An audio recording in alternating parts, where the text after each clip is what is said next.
साथियों, आज की इस क्लास में हम हल करने जा रहे हैं पर्यावरण के महत्वपूर्ण क्वेश्चन जो कि पिछली परीक्षाओं में पूछे गए महत्वपूर्ण प्रश्न हैं। तो आने वाली आपकी विभिन्न परीक्षाओं के लिए ये बहुत ही महत्वपूर्ण क्वेश्चन होने वाले हैं। तो चलिए शुरू करते हैं। तो साथियों, आपके बीच पहला क्वेश्चन है, कौन सा ऊर्जा का वैकल्पिक स्रोत है? लिथियम बैटरिया, सोडियम लैंप, जल ऊर्जा या फिर LED कौन सा ऊर्जा का वैकल्पिक स्रोत है? ये पूछा गया है। तो आपका सही उत्तर होगा जल ऊर्जा एक वैकल्पिक स्रोत है। और जल ऊर्जा ऐसी ऊर्जा है साथियों जो कभी खत्म नहीं होती, जो कि कभी भी खत्म नहीं होती है। इनमें जल ऊर्जा हो गई, पवन ऊर्जा हो गई, उसके बाद भूतापीय ऊर्जा जो होती है, भूतापीय ऊर्जा भी कभी समाप्त नहीं होने वाली ऊर्जा होती है। ठीक है, अगला क्वेश्चन बहुत ही सिंपल क्वेश्चन है, कौन सी खाद्य श्रृंखला घासीय मैदान की नहीं है? ठीक है, कीट, मेंढक और सांप घासी मैदान जैसे सवाना है, ठीक है, और पेरियार हैं, ये विभिन्न प्रकार के जो घासी मैदान पाए जाते हैं, बड़े बड़े मैदान पाए जाते हैं। तो इनमें विभिन्न रूप से कीट, मेंढक और सांप मिल जाते हैं। खरगोश, लोमड़ी और शेर भी आपको घास के मैदान में देखने को मिल जाएगा। प्लावक मछली, व्हेल, चूहा, सांप, गिद्ध भी मिल जाएगा। लेकिन प्लावक मछली और व्हेल जो हैं ये मुख्य रूप से खाद्य श्रृंखला, जो घासी खाद्य श्रृंखला वहाँ से संबंधित नहीं है। ये कहाँ से संबंधित है? समुद्री क्षेत्र से संबंधित हैं। महत्वपूर्ण बात साथियों, अगर आप चैनल पे नए हैं तो आप चैनल को सब्सक्राइब ज़रूर करें ताकि आपको अगले वीडियो को नोटिफिकेशन ज़रूर मिल जाए। साथ ही बेल आइकन को हिट करें। इसी के साथ आप वीडियो को शेयर ज़रूर करें ताकि अधिक से अधिक साथियों तक पहुंच सके। अगला क्वेश्चन है, कौन सा महासागरीय ऑस्ट्रेलिया के पश्चिम और अफ्रीका के पूर्व में स्थित है? अब महासागर से क्वेश्चन पूछा गया, भूगोल से क्वेश्चन यहाँ पे बन गया है। कौन सा महासागरीय, सबसे पहले हमें क्वेश्चन को समझना, क्वेश्चन के वर्ड्स को, शब्द को आप ध्यान में रखेंगे तो कभी भी गलत नहीं कर पाएंगे, क्योंकि उत्तर कहाँ होता है? उत्तर प्रश्न में ही होता है। ये बात आप ध्यान रखिएगा। ठीक है, अब आगे बात करते हैं। क्या पूछा गया है कि कौन सा महासागरीय ऑस्ट्रेलिया के पश्चिम और अफ्रीका के पूर्व में स्थित है? ठीक है, महासागर की बात हो रही, कौन सा महासागर? ऑस्ट्रेलिया के तो पूर्व पश्चिम में है, ठीक है, और अफ्रीका के पूर्व में। ठीक है, माना कि ये अफ्रीका है, अफ्रीका ये उत्तर दिशा है और ये पूर्व दिशा है। अफ्रीका के पूर्व में क्या है? ठीक है, अफ्रीका के पूर्व में स्थित है और ऑस्ट्रेलिया का पश्चिम में है, ये है पश्चिम दिशा। ठीक है, तो ये कौन सा महासागर है? ठीक है, प्रशांत महासागर, हिंद महासागर या अटलांटिक महासागर या दक्षिणी महासागर, कौन सा महासागर इसमें होगा? तो आपका सही उत्तर होगा हिंद महासागर की बात हो रही है साथियों। हिंद महासागर ये भारत का नक्शा आप मान लीजिए, मैं थोड़ा सा बनाने का प्रयास करता हूँ, ये हमारा भारत है, ठीक है, और यहाँ पे हिंद महासागर। और ऑस्ट्रेलिया की बात करें तो यहाँ पे ऑस्ट्रेलिया है और यहाँ पे है अफ्रीका। ठीक है, तो इन दोनों की जो क्या पूछा गया है कि ऑस्ट्रेलिया के पश्चिम दिशा ये होगी ऑस्ट्रेलिया की, और अफ्रीका की पूर्व दिशा ये इस प्रकार इधर होगी। ठीक है, अफ्रीका थोड़ा नीचे है, मैंने ऊपर बना दिया, तो ये आपका सही उत्तर होगा प्रशांत हिंद महासागर, बी वाला ऑप्शन। ठीक है, प्रशांत महासागर ये सबसे बड़ा महासागर है और ये पूरी तरह से पूरे भूभाग को एक प्रकार से घेरे हुए हैं। अटलांटिक महासागर जो है ये यूरोप एवं अमेरिका महाद्वीप के बीच में है और सर्वाधिक व्यापार जो है अटलांटिक महासागर से ही होता है, जहाजी व्यापार। दक्षिणी महासागर जो है ये चाइना के निचले इलाके में हैं, तो ये आप ध्यान में रखिएगा। अगला क्वेश्चन है, पृथ्वी पर ऊर्जा का परम स्रोत है पवन, सूर्य, पौधे या जानवर? ठीक है, तो पृथ्वी पर सबसे मुख्य रूप से जो हमें ऊर्जा प्राप्त होती है वे केवल सूर्य से ही प्राप्त होती है, क्योंकि सूर्य में आपने सुना होगा कि नाभिकीय संलयन की क्रिया होती है। नाभिकीय संलयन की क्रिया होती है सूर्य में। क्या होता है इसमें कि 2 हाइड्रोजन के अणु मिलते हैं, ठीक है, और हीलियम का निर्माण करते हैं,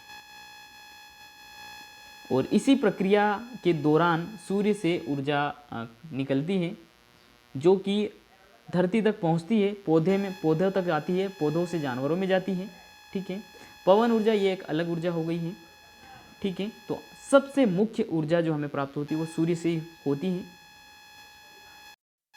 अगला मुख्य प्रश्न है, ध्वनि ज़्यादा तेजी से चलती है, कहाँ चलती है? निर्वात में, पानी में, हवा में या फिर लकड़ी में? देखिए साथियों, निर्वात यानी जहाँ वायुमंडल ना हो, जहाँ पे वायुमंडल ना हो वह निर्वात उसे कहते हैं। जैसे कि अंतरिक्ष है, तो अंतरिक्ष में कोई भी वायुमंडल नहीं होता।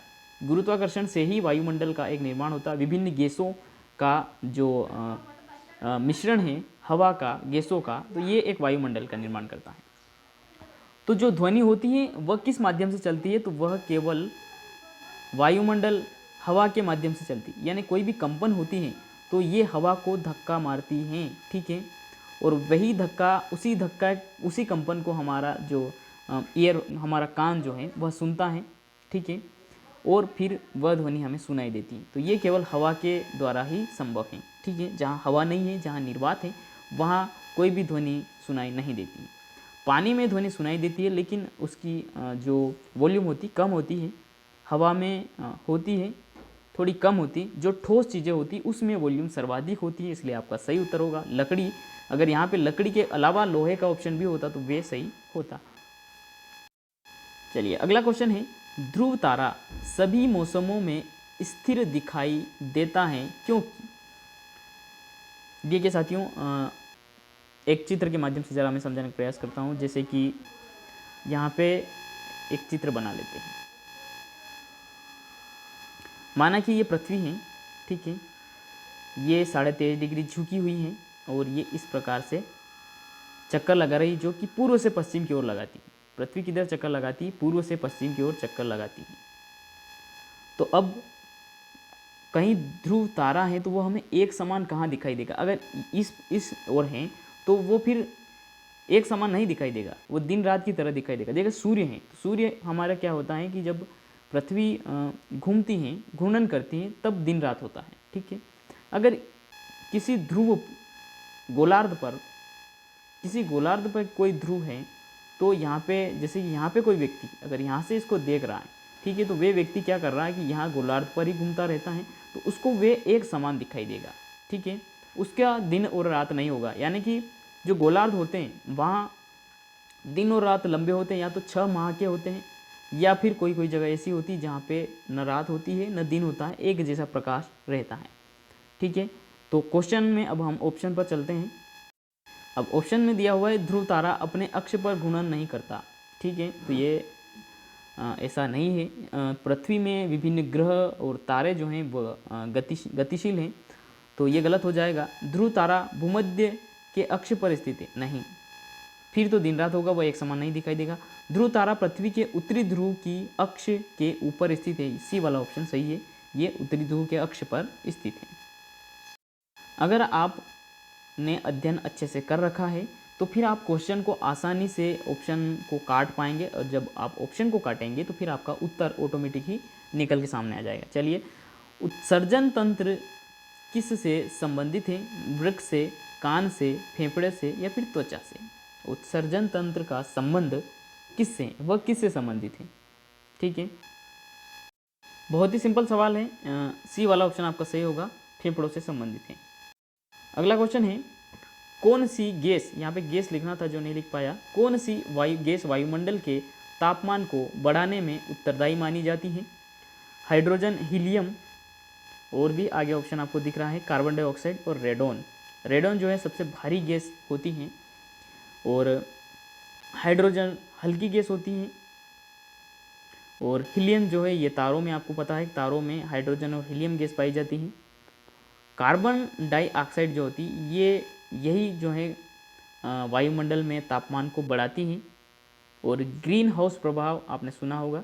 होता क्या है कि ये पृथ्वी है, जब यहाँ पर सूर्य की किरणें टकराती हैं और टकराकर वापस लौटती हैं, ठीक है, सूर्य किरणें भूमि पर टकराकर वापस जब लौटती हैं, उस समय जब कार्बन डाइऑक्साइड हवा में सम्मिलित होती है यह गैस, तो उस समय क्या होता है कि इनके जो कण होते हैं वे कण इसके साथ क्रिया करते हैं किरणों के साथ, और फिर जब वापस लौटने वाली जो किरणें होती हैं वो उन कणों से टकराती हैं, तो फिर क्या होती है, पृथ्वी पर उसका जो वायुमंडल का तापमान है उसका बढ़ने लग जाता है, और इसी कारण से जो है तापमान में वृद्धि होती है।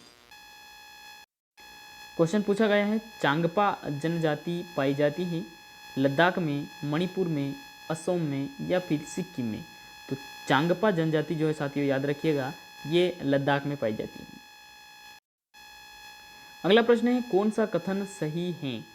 मनुष्य व पौधे दोनों के द्वारा ऑक्सीजन व कार्बन डाइऑक्साइड के निष्कासन होता है, का निष्कासन होता है।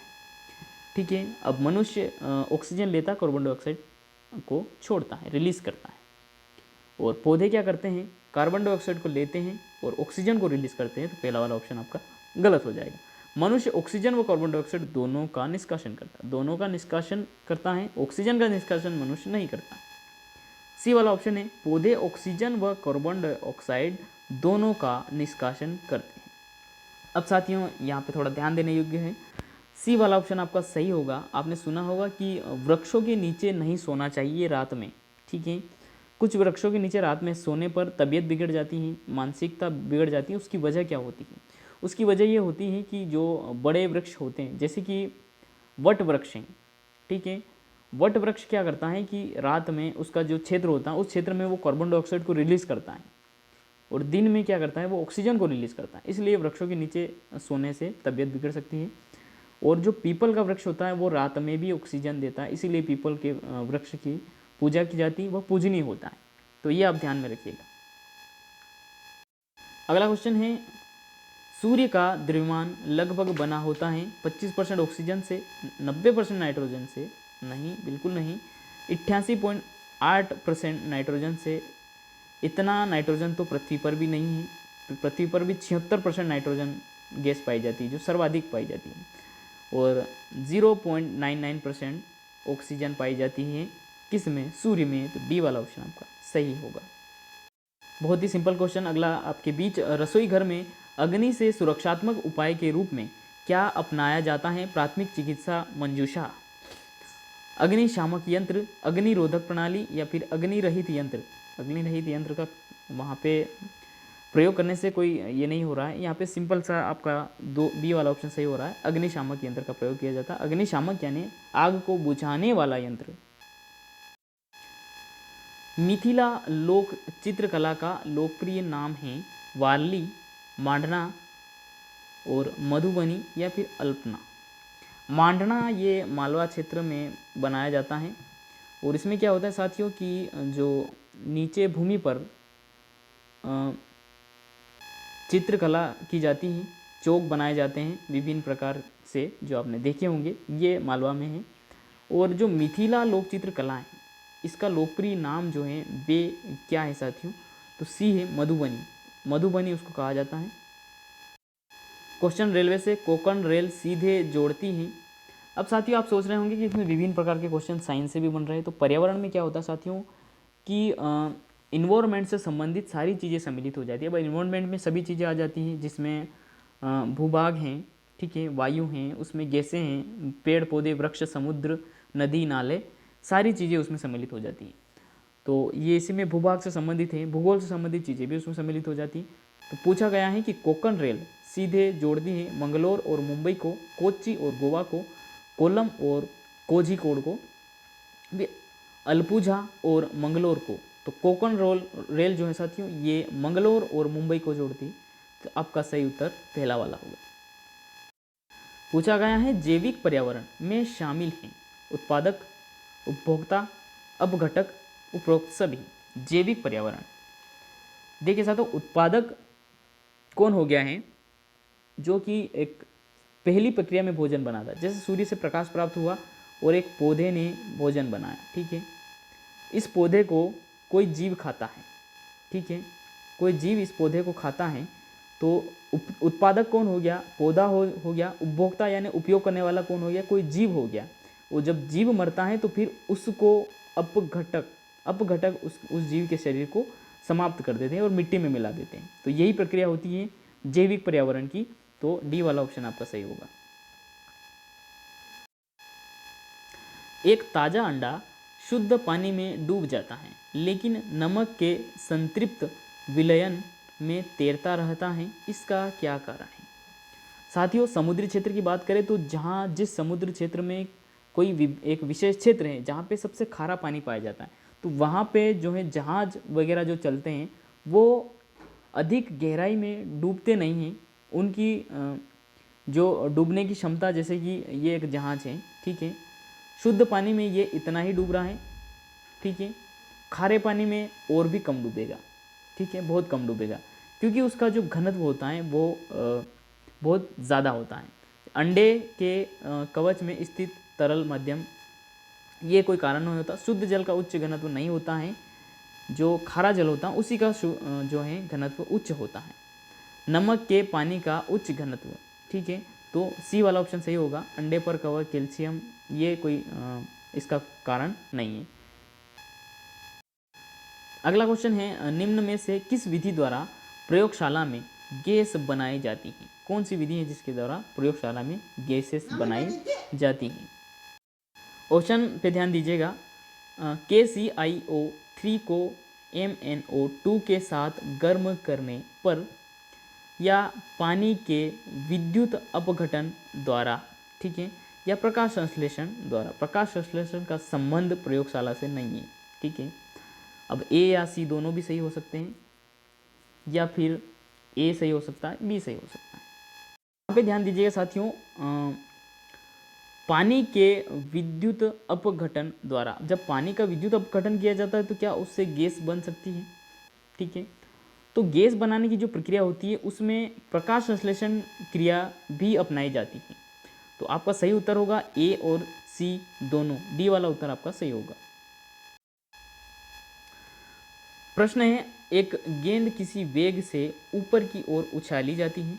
यह 50 मीटर ऊंचाई तक जाकर फेंकने वाले के पास लौट आती, तो इसके द्वारा तय की गई कुल दूरी 50 मीटर है। ये नहीं पूछा गया है, सेंस को समझना होगा। इसका कुल विस्थापन 100 लीटर है, ये भी इससे कोई संबंध नहीं है, लीटर की बात नहीं हो गई है, ठीक है। इसका कुल विस्थापन 0 है। अब विस्थापन क्या होता है, ठीक है, किसी वस्तु का किसी दिशा में निरंतर एक ही स्पीड से, एक ही रफ्तार से गमन करना विस्थापन है। लेकिन जब किसी गेंद को फेंका जा रहा है तो वो तेज़ी से जाएगी, धीरे हो जाएगी, ऊपर जाने के बाद जब वापस लौटेगी तो फिर उसकी रफ्तार में तेज़ी होगी, तो ये उसका विस्थापन जो है क्या है, 0 है। सी वाला ऑप्शन आपका सही होगा, उसका विस्थापन 0 है, क्योंकि एक ही दिशा में एक ही स्पीड से, एक ही रफ्तार से किसी वस्तु का वेग करना विस्थापन होता है। और यहाँ पे कोई मैथ्स का क्वेश्चन नहीं पूछा गया है कि हम 50 मीटर का जो ऑप्शन है इसको सही करेंगे, इसमें दूरी नहीं पूछी गई है, यही कॉमन सेंस होता है। अगला क्वेश्चन है, जनसंख्या मानव पूंजी बन जाती है जब निवेश किया जाता है। शिक्षा में, प्रशिक्षण में, स्वास्थ्य सुविधाओं में, या उपयुक्त सभी में, ठीक है। जनसंख्या मानव पूंजी बन जाती है। जनसंख्या का अगर सही उपयोग किया जाए साथियों तो एक देश, एक राज्य की एक महाशक्ति बन सकती है जनसंख्या, अगर उसका सही उपयोग होता है, अगर वह सही रास्ते पे चलती है। तो ये शिक्षा में भी और प्रशिक्षण में और स्वास्थ्य सुविधाओं में भी जनसंख्या एक मानव पूंजी के रूप में कार्य करती है, तो डी वाला ऑप्शन आपका सही होगा। अगला प्रश्न पूछा गया है, रासायनिक अभिक्रिया के संदर्भ में निम्न के संदर्भ में कौन सा सही है? अब रासायनिक अभिक्रिया या रासायनिक क्रिया जो होती है साथियों, वे किस प्रकार से होती है, यानी किसी के मूल गुण में परिवर्तन हो जाना रासायनिक अभिक्रिया होती है। जैसे कि दूध का दही बन जाना रासायनिक क्रिया है, यानी कि वह वापस अपनी अवस्था में नहीं लौट सकती, वही रासायनिक क्रिया होती है, ठीक है। जैसे कि बर्फ का पानी में और पानी का बर्फ में बदलना, वो रासायनिक क्रिया नहीं है, वो भौतिक परिवर्तन है, ठीक है।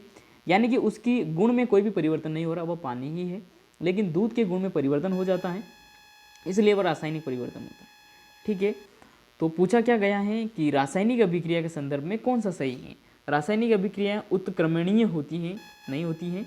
सभी रासायनिक परिवर्तनों के दौरान ऊर्जा अवशोषित होती है, ऐसा भी नहीं होता है। रासायनिक अभिक्रिया क्या पूछा गया है, रासायनिक अभिक्रियाओं में रासायनिक बंधों का टूटना व बनना होता है, ठीक है। इसमें क्या होता है कि रासायनिक अनुबंध जो होते हैं वो टूटते हैं, उनका रूप और उनके गुण में परिवर्तन हो जाता है। सी वाला ऑप्शन आपका सही होगा। तो साथियों, आज के इस वीडियो में इतना ही। वीडियो अच्छा लगा हो लाइक करें, शेयर ज़रूर करें। विभिन्न सोशल मीडिया जो हैं आपके पास, व्हाट्सएप, टेलीग्राम हो या फेसबुक हो, सभी जगह वीडियो को शेयर करें। धन्यवाद।